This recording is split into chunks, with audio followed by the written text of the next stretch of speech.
Go ahead and be turning to Exodus chapter 14. Exodus chapter 14. We're thankful to be here this morning. We're glad to see each one that's here in the service with us. If you're visiting with us this morning, we're thankful to have you here with us. We appreciate you being here. I want to read a few verses here in Exodus chapter 14. We'll begin in verse 10 and probably read down through verse 14. It's a very familiar scripture. It's a very familiar situation. It's here at the side of the Red Sea. The children of Israel have left Egypt, and they've come through the wilderness up to the Red Sea, and they've come to this place, and now they have found out that the Egyptians are behind them. They're actually pursuing them. They had originally let them go, and had let them go into the wilderness that they were to go to worship, and come to find out that they didn't actually let them go after all. They're pursuing after them. So now they're kind of hung in a seemingly a pretty rough situation. I want to look at what Moses has said in there this morning, what Moses said to these children of Israel, and kind of look at that in our own life. Tonight, or rather this morning, as we look at this, not only is this applicable in our own lives, and should be in every situation really, but as a church, as a group of people, just as well as it is here. In other words, it's not only true just in this particular circumstance. This is always true in every circumstance that we face. And what we're going to look at is even as a church. So I want you to try to take a moment as we're going through and think about how it applies to you and what you're facing in your life. And not only that, but how it applies to us as a church, and what we can do in that moving forward. I'm going to begin reading in verse 10, Exodus chapter 14, verse 10. And when Pharaoh drew nigh, the children of Israel lifted up their eyes, and behold, the Egyptians marched after them, and they were sore afraid. And the children of Israel cried out unto the Lord, and they said unto Moses, because there were no graves in Egypt, hast thou taken us away to die in the wilderness?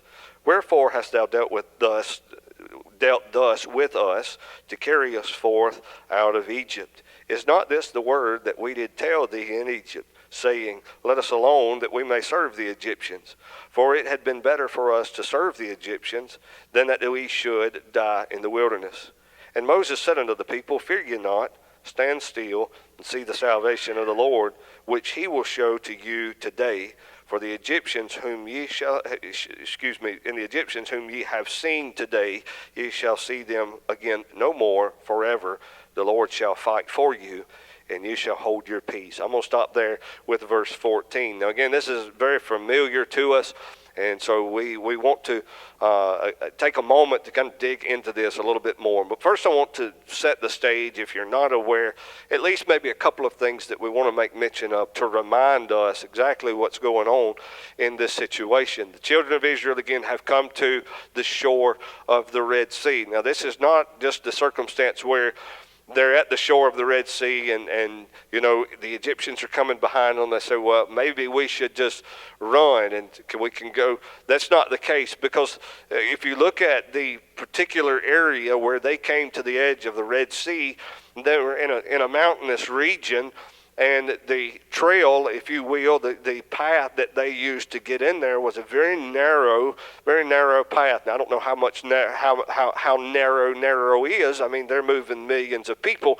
but it would be to the case that it was a narrow way to get through there between two mountain ranges. So you've got mountains on the left hand, you've got mountains on the right hand. The Red Sea's in front of them, and they're in a situation where there's really nowhere to go but backwards. And probably some of them are beginning to wonder, what are we going to do? Even before the Egyptians were seen coming behind them, maybe they were wondering, where are we going to go now? What are we going to do? And maybe some of them had thought, maybe we're going to have to turn around and go back. I don't know that situation, but it was kind of that scenario. It's kind of the place that they're in geographically. And now all of a sudden the Egyptians are behind them, and there really is nowhere to go. There's, visually speaking, from the look of the eyes of what the children of Israel could visually see, there's nowhere to go. They can't go into the Red Sea, obviously, And there's no way they're going to be able to get over these mountains in time. They're going to have to look back and face the Egyptians, and they're not prepared to do that. So what's going to happen to them? You know, they're in a dire situation, and obviously by the reading of the scripture, it was a situation, it was a circumstance that they honestly felt that they were going to die. They're crying out to the Lord. They're asking Moses and chatting with Moses a bit. Did you bring us out of Egypt just so that we could die here in the wilderness? You know, maybe there wasn't enough graves. That's kind of what they were saying. And maybe because there wasn't enough graves in Egypt, you brought us out here to die where you can have plenty of place to bury us. It's kind of what they're saying to Moses here. And so they are in a situation that from their perspective is hopeless. There's no way out of this. There's no way that this is going to end well. And yet that's not, that actually happens quite a bit in the Bible, doesn't it? I mean, this is not the only time that we see Israel in this particular situation. In fact, time and time again, we find them in situations where it would seemingly be trouble on every side. It's in an impossible, I like to call them impossible situations. There's no way out. There's no way humanly. There's no way visually. There's nowhere to go. There's no way to get out of this situation. And that's what they're thinking of here. Obviously, you know, it didn't come into one of them's mind. Well, there's nothing to worry about here. God's going to part the Red Sea. You know, we don't have anything to worry about. That hadn't even entered their mind because they can only look around and see what's in front of them. And what's in front of them it's not a very good thing to be looking at. That's often the way that we look at life. And we find trouble on every side and we find ourselves in distress. And the difference between being in distress and not being in distress is simply faith. It doesn't mean that, if maybe there were some that weren't in distress and that particular, the multitude would be, obviously, maybe there were one or two that wasn't, or we even think of Paul that found himself in many trouble on every side, a very similar situation, but not in distress. And the difference is not that Paul knew what was going to happen in these situations and that he could see the angle in which God was going to go, and he knew everything and how it was going to happen. It's simply that he was trusting God regardless of the situation, regardless of what was going on here in his particular life. Now, let me ask us this. Do we ever find ourselves in impossible situations? Do we ever find ourselves in situations that we have trouble on every side? There's really nowhere to go. What did y'all study this morning in Sunday school? The depravity of man. And if you get down to dig into the depravity of man, what you're actually going to find is that the circumstances which we find are impossible are not few and far between. Every day of our life is an impossibility. To live the life that God set before us is an impossibility because we are the branches, Christ is the vine, and apart from the vine, we can do nothing. It is impossible to live the life that's set before us without Christ because we are depraved. We can't overcome sin by ourselves. We are sinners at the core. And the only hope that we have is in Christ. So you see these situations time and time again in the Scripture to remind us of who God is and that the impossibilities of life for us is just God's daily business. That's what God does all the time. And so in fact, the point that I want to make for just a moment is that the impossible situations of life doesn't just happen here and there. That when we truly see ourselves for who we are, we see that these impossibilities are every day. And that we should be in a continual state of need for help from the Lord. Oftentimes, again, you see this in the Bible. I want to give you a few examples of that. That's why I believe that Samson was probably a pretty small man. I think he was a big fella at all. Is because that when people looked at it, it would have been clear, in my mind, it would have been clear that only God could give him the strength. He probably didn't get that strong by exercising and working out. he was only that strong because God gave him the ability to be that strong, and I think that would have been clear. Kind of like it was clear that only God could have allowed the Midianites to be defeated with 300 men. So why did God cut the army down? You know, first you look at Gideon himself. What kind of man was Gideon? And Gideon makes the statement, not only was he a man that was poor, and we'll describe that in a moment, but he was a man who was scared. He was a man that was afraid. And that's one thing that's interesting to me, because we often talk about masculinity, and we always get this assumption in our mind that masculinity means that a man's not scared. That's not the case at all.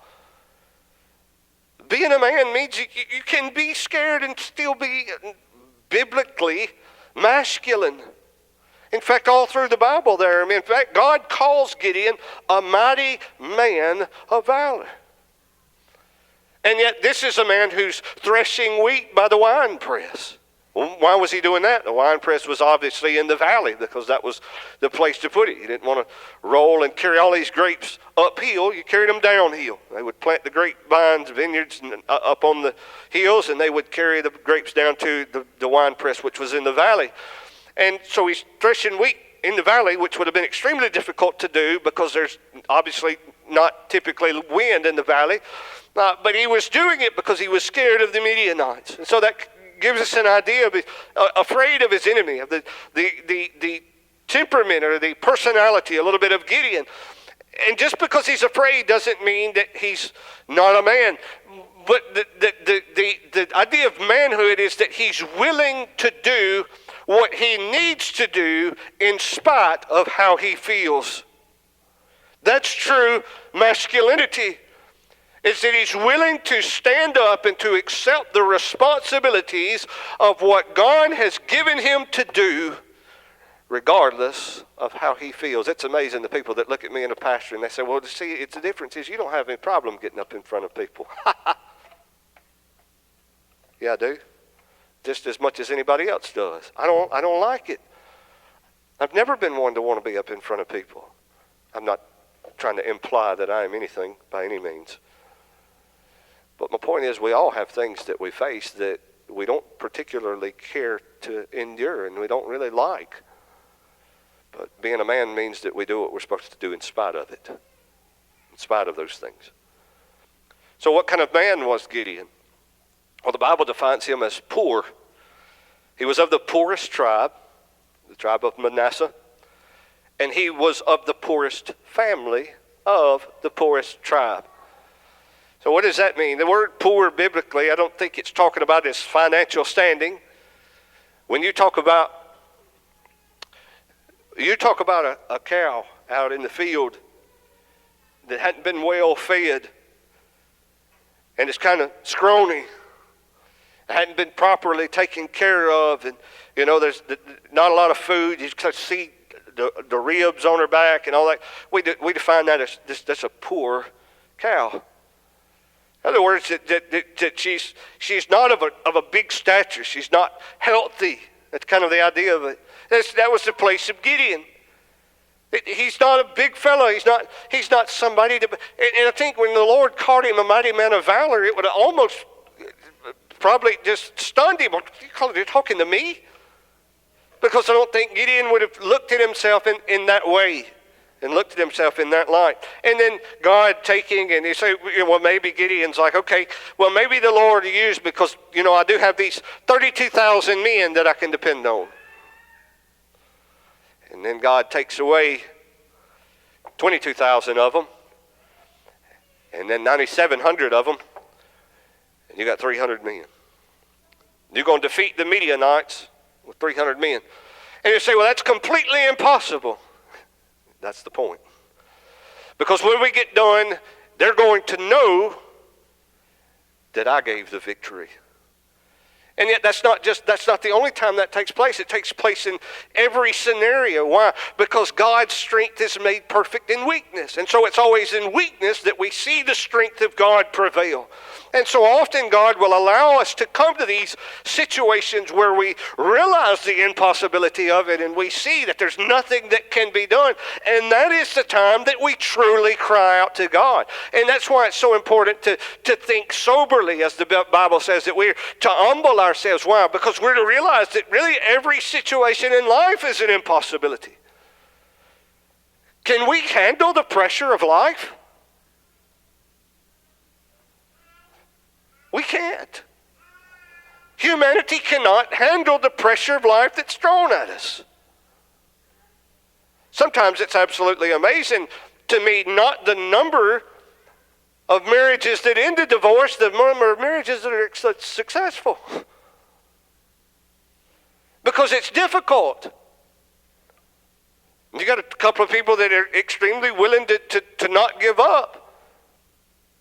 And the reason that I say that, what is actually, honestly, that is more alarming than that, is that the number of marriages that fail in the world versus the number of marriages that fail just simply in Christianity, they're not different.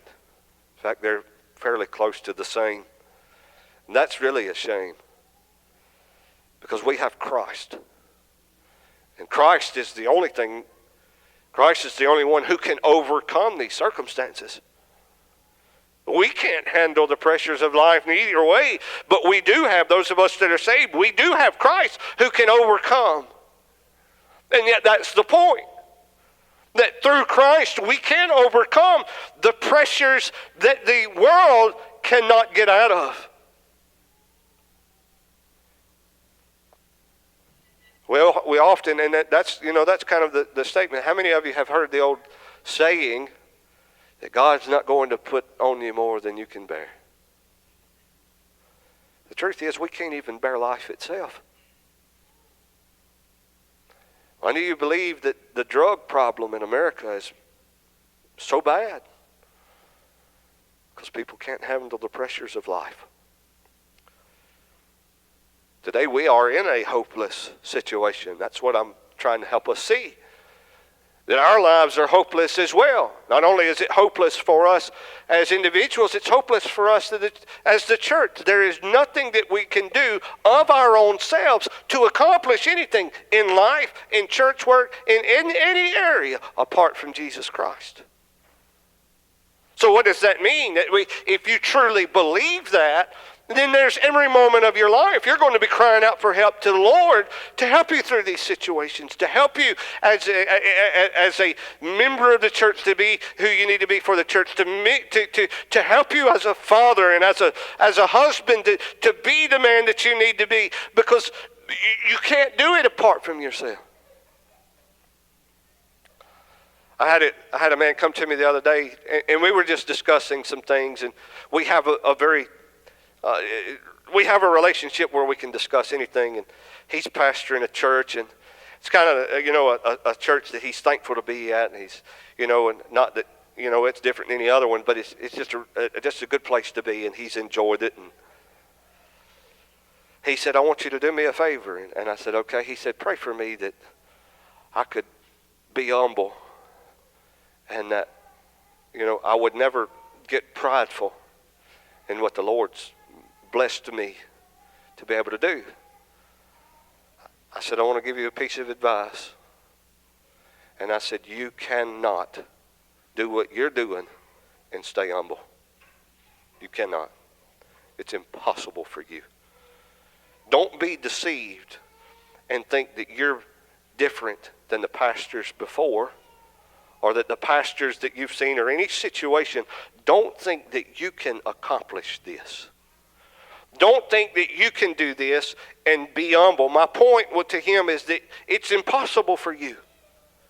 And if God doesn't help you every day to be humble, you're not going to be humble. And if you depend on him, it can be done. But if you're just looking to yourself, it's never going to happen. That means you're going to need to wake up every day of your life and say, "Lord, help me to be humble. Help me to have humility and remember that I need you. And I said, you remember one other thing. It's probably going to take a lot of trouble to do that. Because it's typically in suffering that we're humbled. Today, what's set before us is too great. You think of salvation for a moment, for you that are here and lost. And notice what the children of Israel did when they got to this impossible situation. Let me just read it to you. If you've been with me, kind of some of the things that's been on my heart recently, you'll see this again in verse 10. And when Pharaoh drew nigh, the children of Israel lifted up their eyes, and behold, the Egyptians marched after them, and they were sore afraid, and the children of Israel cried unto the Lord. And obviously the Lord saved them. You have to realize today that salvation is an impossible situation. It's hopeless. And there is nothing that you can do for yourself. You must repent. And that in itself is the definition of repentance. I was discussing with another fellow the idea of repentance, and he was asked, we were discussing salvation. He said, what do you think repentance is? He said, how do you define repentance? And just ask him. I said, repentance it's a redirection of faith. That's all it is. Faith has and repentance are inseparable. They have everything to do with one another. You can't say repent and have faith. It's the same thing. And you say, well, how so? Well, let me try to explain it. Every person on earth has faith. If you have the mental capacity to be able to think for yourself and come to the age of accountability, you have faith to some degree. Now the question is what that faith is in. That's the real question. Have y'all ever heard of some of these cars that have problems and you get in the car and you mash the gas and get going down the road and the accelerator gets stuck? Every time I get in my car, I don't think about that. I don't ever think about that when I get in my car, to tell you the truth. I just trust that when I get in my car, it's going to work right. It's going to operate correctly. I trust that. Again, I'll give you some other ones. I trust the pharmacist. I don't go back and try to do the chemical makeup of the medicine he gave me. I don't see the body. I don't see what he put in there. I don't have a clue. I just take what he gave me. Things we trust all through our lives, but the one that we trust the most is ourselves. That's when you get to the place of I will, in that mindset. I'm going to do what I want to do. We're trusting ourselves that we have the correct answers, that we're right.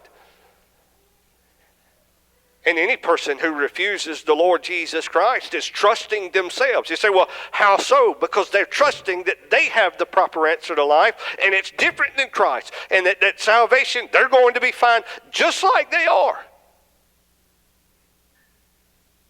And that could be 100 different things. Maybe trust that, I don't make enough mistakes for God to send me to hell. Well, that's your faith, and you're going to try that one day. And you're going to see if that works before God, if you don't trust Jesus Christ before then. And so there's all different ways that people can trust their ideas and their understanding of things. True repentance comes when you realize, or when you take the faith that is in you, you realize the hopelessness that I cannot be trusted. I can't lean on my own understanding. I can't think what I believe, that kind of thing, what I trust in myself. But to take that trust and to put it in the Lord Jesus Christ. In other words, I heard a man put it like this. He said, I realized that regardless of anything that I could do for myself, I was going to hell. It's that hopeless. There's only one way out of hell, and that's Jesus Christ. And that's repentance. The truth is, the repentance doesn't end there. Every day of our life should be lived in continual repentance. That we're realizing every day and every moment the hopelessness of life before us, and that we can do nothing apart from Jesus Christ. But also the great hope of Christ, that through him anything is possible. And we have to see both of those simultaneously. And that's why the Bible, the direction of the Bible is to prove and to show without doubt the depravity of man. And all through the Scriptures, it's something that is clearly seen that man is depraved and cannot help himself. And in the same token, that Christ is the answer. And only through Christ, these things are possible. It's impossible with man, and the Bible proves that and shows the hopelessness of mankind, but gives us hope in Jesus Christ. And we must see both of those simultaneously. Today, your only hope of eternal life is in Jesus Christ. And if you'll cry out for mercy, God will save your soul. It's not about you being able to understand it. It's not about you being able to figure it out. It's about simply, will you cry out to God and trust Him to do it for you? This morning, if you'll do that, God will save you. The next thing, I want you to notice what Moses said. Now, we kind of got the situation set up. They're in this impossible situation.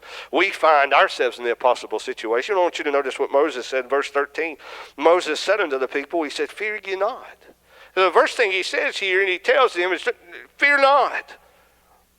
I like to look at that not just as fear, but just any emotion altogether. And fear is kind of emotion. That's man's first instinct. We find ourselves in an impossible situation where we cannot help ourselves. And we're staring death in the face as they are, because the Egyptians are surely going to kill them. And that's the first thing that Moses said. Is number one, don't fear. Don't have fear. How can we not? Our emotions, and then, let me correct something here for just a moment. Moses is not saying don't feel fear. What he's saying is don't let fear affect you. He doesn't mean that you shouldn't have any fear at all, or you're not going to feel a sense of fear. Any person, any human being with a natural flesh is going to be put to a place that he feels fear.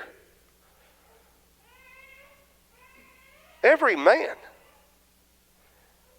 You know, some of those kids, young boys, look up at their dads like their dads have never felt fear in their lives. We know that's not true. We have fear. I can tell you of times in my life where I've been afraid that I was about to die. But the difference is we don't allow our emotions to affect us. What separates us from the world is that we're not allowing our emotions or our understanding, which I'll mention in a moment, to drive us to our decisions. That our decisions are based on something else completely. And that's why so often our decisions cannot be understood by the world, is because they don't make sense. They're not logical, and they're not emotional. Well, then what are they? Well, they're based on faith. And that's something that cannot be seen or understood in the mind. So Moses is saying that, don't let your fear affect you. Don't worry. In other words, don't allow this fear to consume you, that you don't know what you need to do for the Lord. So often, we're asked to do things that are honestly, they're scary. Maybe talk to a person that, I don't know what they're going to do. I don't know how they're going to react to what I'm going to tell them, or something of the nature. Maybe God leads that direction, and it can be a fearful situation. Or go to an area that's fearful, or go somewhere that's we don't understand all of those things completely. But do not let our fear affect us. And one of the things that I try to ask people or tell people in those situations is, don't look at how you feel. What do you know? Tell me what you know for sure. It's always been a blessing to me and helped me see clearly where the Lord is leading and what the Lord wants me to do. Because if I get in how I feel, I don't know that I would have ever been able to resign a church. Because there's never a time that I've been able to stand up and just wanted to do that. There's always a great fear there. What's next? I don't know. We can't allow our fears And our emotions, even our angers, that goes for all emotion, our anger, our pride or our arrogance. We can't allow these things to determine our choices. The next, obviously, is maybe we've gotten past that. It's not just emotional now, but maybe we're looking at it, I say it this way, it's not always the case, but women tend to be more emotional thinkers, and they tend to make decisions emotionally. And they're more emotionally driven. Men tend to be on the other spectrum. I'm not saying there may be some combination of both, but men tend to be on the other side of that men are more logical. And we tend to lean on our reason more. That we'll think the situation out. Say, well, what's the best way? What's the best course of action? Let's look at the thing logically. I don't think there was a man that was standing out there that day at the Red Sea that said, well, you know what, I think I've got this thing figured out. I think what God's going to do is part the Red Sea. There was nobody there. It was impossible. And that was, again, another thing that was driving them is because they're looking around. Okay, what are we going to, there's no way out of this situation.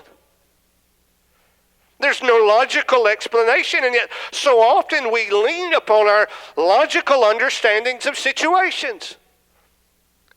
Do not do that spiritually. In fact, you cannot do that. That is another form and construct of the flesh. It'll only lead you astray.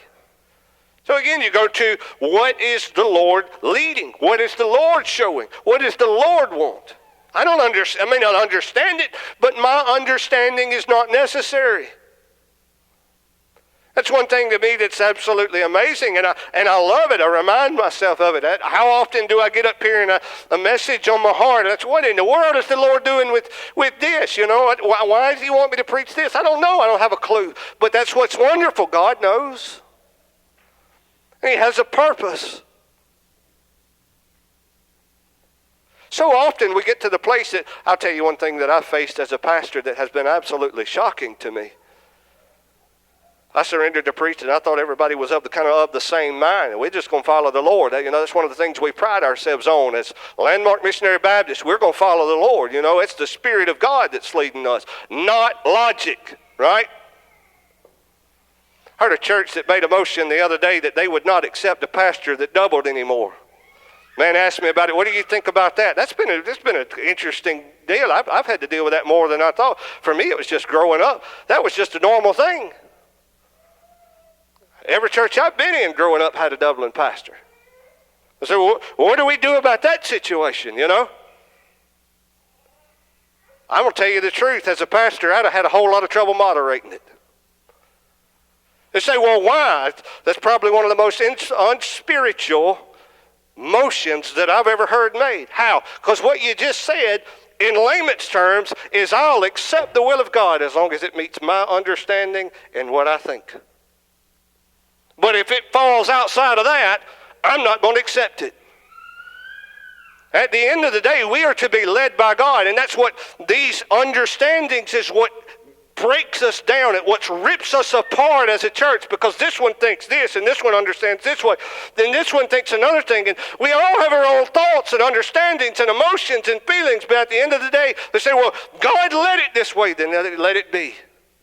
Let it be. Is it what I want? I told y'all to begin with. I prayed, and I begged the Lord not to let me double again.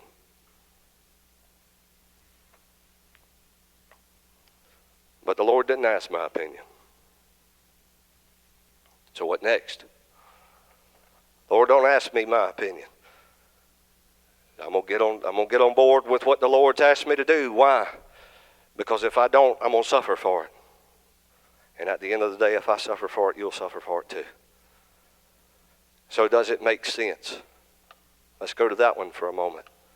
Again, I'm just using this as a simple example. It's not just this one area. This affects us in every area, in every decision we face as a church. All right, so how is this going to affect us? That's the next question, What is this going to do? Do you know that if the Lord worked it out where a man could pastor 7 churches and he preached twice at every one of them once a day, that the church could still grow? Because who builds the church? If the Lord doesn't build the church, they labor in vain. If the Lord, what does the Psalm say? If the Lord doesn't build the house, they labor in vain that build it. What's the point? The point that I'm trying to make is that we cannot lean upon what we understand. And I may not understand it. I may not understand how it can work. I may not figure it out. I may not know how it feels. It may make me feel in a specific way. It may make me feel that this is not what I wanted, and I'm angry about it. I may have a fear. What's going to happen to the church? What's the situation going to overcome? But at the end of the day, what do you know? Did God lead it this way, or did he not? And if he did, leave it alone. Is God working through it?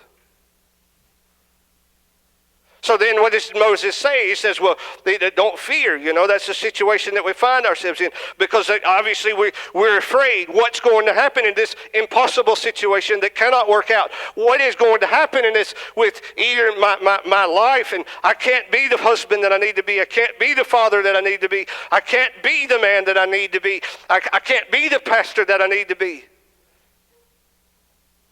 I went to a church one day, and not just to kind of stay on this one horse and kind of beat it, but to me it makes sense. But I went to a church one day, and I told them, I said, this is what the Lord put on my heart. They called me for pastor. I said, this is what the Lord put on my heart to do, and this is what I can do for y'all. And they said, well, we don't know if we're going to accept that. Well, at the end of the day, all I can do is come tell you what the Lord put on my heart. You're going to have to make that decision of whether you can accept that or not. So they wanted to gather up, and they gathered everybody up after the service. They got all the men together, and they said, we've got a question for you. And I said, okay. They said, can a man truly pastor 2 churches? I said, can a man truly pastor 1? I can't. I can't pastor 1. I can't pastor 2. The point is, trying to get away from that, but it's that none of us can do what God's asked us to do. It's an impossible situation. But if God leads us to do it, it is possible with Jesus Christ. So what Moses is telling them then, the next thing he says is, don't fear. Fear ye not, but stand still. That's the next thing he says. Stand still. What does he mean by stand still? Obviously, he's not meaning don't physically move. But what he's saying is don't move from your faith in God. Stand still in him. Stand still in him. You see, that's the only place that we could be unified, is to stand still in him. If we get outside of that, and we get in how we feel, and we get in what we think, we're going to have trouble.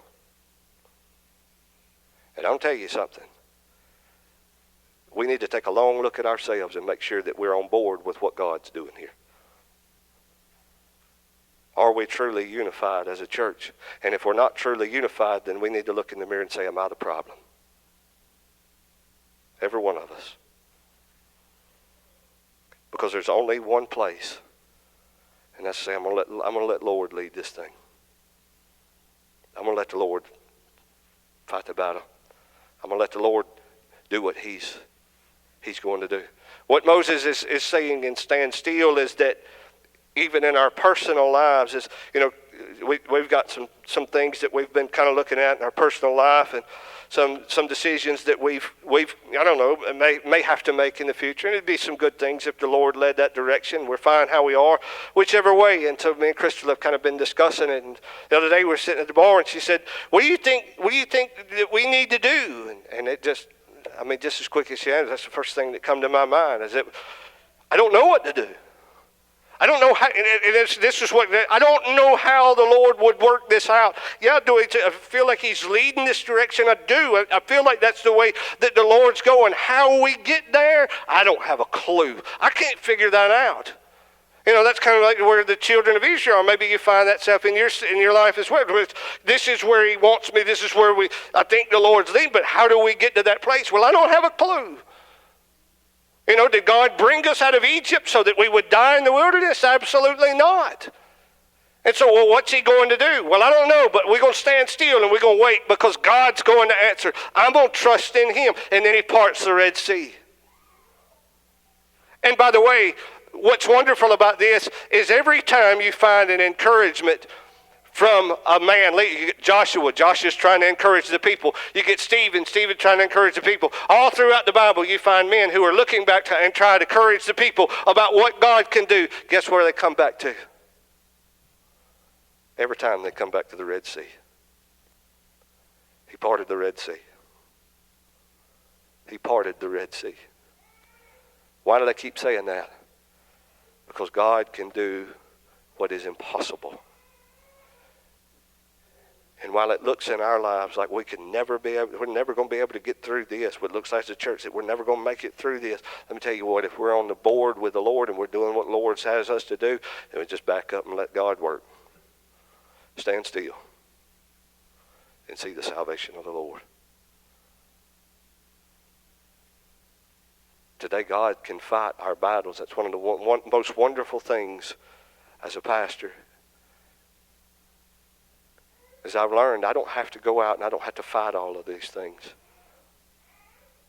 I don't have to fight everybody that has a little issue here and there. I don't have to go try to do all these things. Just let the Lord fight. Let the Lord take care of those problems.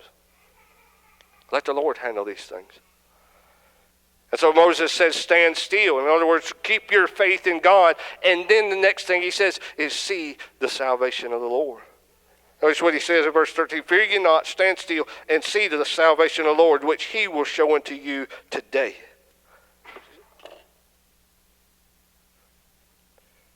Today God can work. And God can do impossible things. God can give great, great victories. But the question is, are we going to trust him? Are we going to stand still in our faith? Are we going to stand still in God and let God lead us? Let God show us. Let God direct us. Leave our emotions out of it. Leave our feelings alone. Leave logic aside. That's why everything that we do as a church, individually as well, it should be prayed over. It should be done with intention. It should be done with purpose as led of the Lord. Nothing should just be sporadic. Nothing in the service today should be done sporadic. That we're just going to get up here and we're just going to kind of wing it. What if I got up here and just winged it?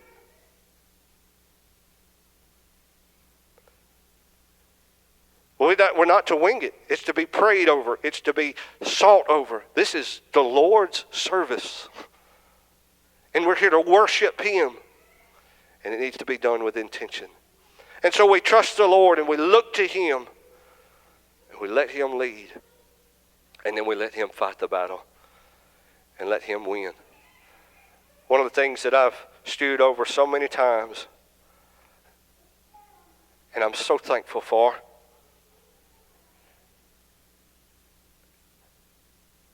is that I am a fumbling mess when I preach. I try to work on my English as much as I can, but I'm from Melby, and that's hopeless in itself. I try to be as good a speaker as I possibly can, but at the end of the day, the message doesn't depend on my ability to speak. But if I follow the will of God, and I preach the message he puts on our heart, then God can use it in the heart of people to accomplish his will. In other words, the fruit does not depend on me. And I'm so thankful because I can't bring forth fruit. But God can bring forth fruit. And today, every situation that we face in life is impossible. But God can give the victory today. Let's stand still and see the salvation of the Lord while we have a verse of a song.